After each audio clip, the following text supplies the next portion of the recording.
Hello అండి, అందరికీ welcome to కుచ్చు స్పెషల్ డిషెస్. పొద్దున్నే లంచ్ బాక్స్లోకి లేకపోతే మిగిలిపోయిన అన్నంతో ఎక్కువ వెజిటేబుల్స్తో చిటికలో చేసుకునే ఒక హెల్తీ రైస్ రెసిపీ ఎలా చేసుకోవాలో చూపిస్తున్నాను. అదే అండి గార్లిక్ రెడ్ చిల్లీ. చిటికలో చేసుకోవచ్చు, టేస్ట్ కూడా చాలా బాగుండిద్ది. చూసి మీరు కూడా ఒకసారి తప్పకుండా ట్రై చేయండి. ముందుగా ఒక చిన్న మిక్సీ జార్లో పొట్టు తీసిన వెల్లుల్లి రెబ్బలు 20 వేసుకుంటున్నాను. నేను వేసినవి కొంచెం పెద్దగా ఉన్నాయి.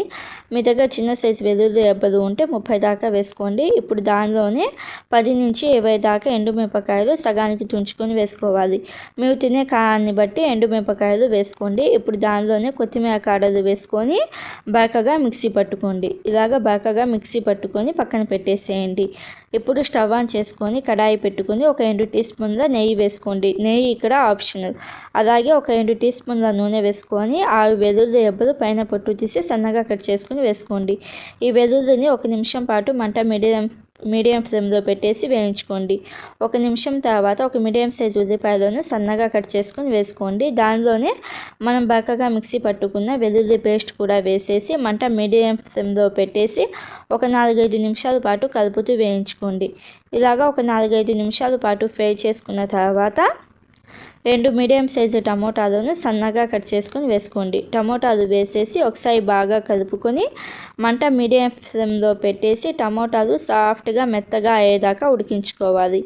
ఇలాగా టమోటాలు మెత్తగా ఉడికించుకున్న తర్వాత సన్నగా కట్ చేసిన బీన్స్ ఒక 1/2 కప్పు, క్యారెట్ ముక్కలు 1 కప్పు, క్యాలీఫ్లవర్ 1 కప్పు, ఆలు ఒక 2 కప్పులు సన్నగా కట్ చేసుకొని వేసుకుంటున్నాను. అలాగే సాల్ట్ ఒక 1/2 టీ స్పూన్, పసుపు ఒక 1/2 టీ స్పూన్ వేసుకొని ఒకసారి బాగా కలుపుకోవాలి. మీరు కావాలంటే క్యాబేజీ ఇలాగే ఏం వెజిటేబుల్స్ ఉంటే అవన్నీ వేసుకోవచ్చు.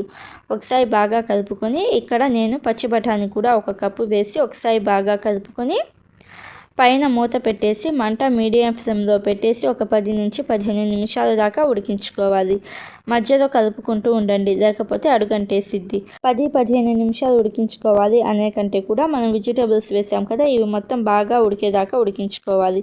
నాకైతే నీళ్ళు అవసరం పడలేదు. మీకు నీళ్ళు అవసరం పడితే ఒక 3 టేబుల్ స్పూన్లు లేకపోతే ఒక 1/2 కప్పు దాకా నీళ్ళు వేసుకొని మధ్యలో కలుపుకుంటూ ఇలాగ వెజిటేబుల్స్ అన్నిటిని బాగా ఉడికేదాకా ఉడికించుకోవాలి.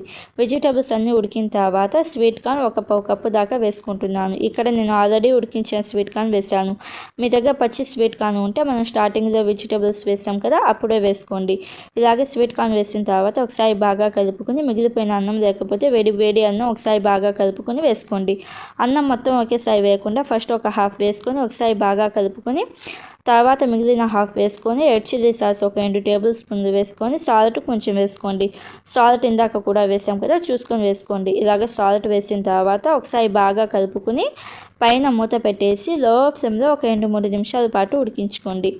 ఇలాగా 2-3 నిమిషాల పాటు ఉడికించుకున్న తర్వాత సన్నగా కట్ చేసిన కొత్తిమీర వేసుకొని ఒకసారి బాగా కలుపుకోండి. ఇలాగా ఒకసారి బాగా కలుపుకున్న తర్వాత మంట ఆఫ్ చేసేసి సర్వ్ చేసుకోవాలి. చాలా సింపుల్ ప్రాసెస్ కదా, టేస్ట్ మాత్రం చాలా బాగుండిద్ది, డిఫరెంట్ ఫ్లేవర్తో ఉండిద్ది. అలాగే ఇలాంటి మైనీ లంచ్ బాక్స్ రెసిపీస్ మన ఛానల్లో చాలా ఉన్నాయి. వాటి లింక్స్ ప్లేలిస్ట్ లింక్ నేను డిస్క్రిప్షన్లో ఇస్తాను. ఒకసారి వీడియోస్ చూసి తప్పకుండా ట్రై చేసి మీకు ఎలా వచ్చిందో నా కామెంట్ బాక్స్లో చెప్పండి. Thank you, bye.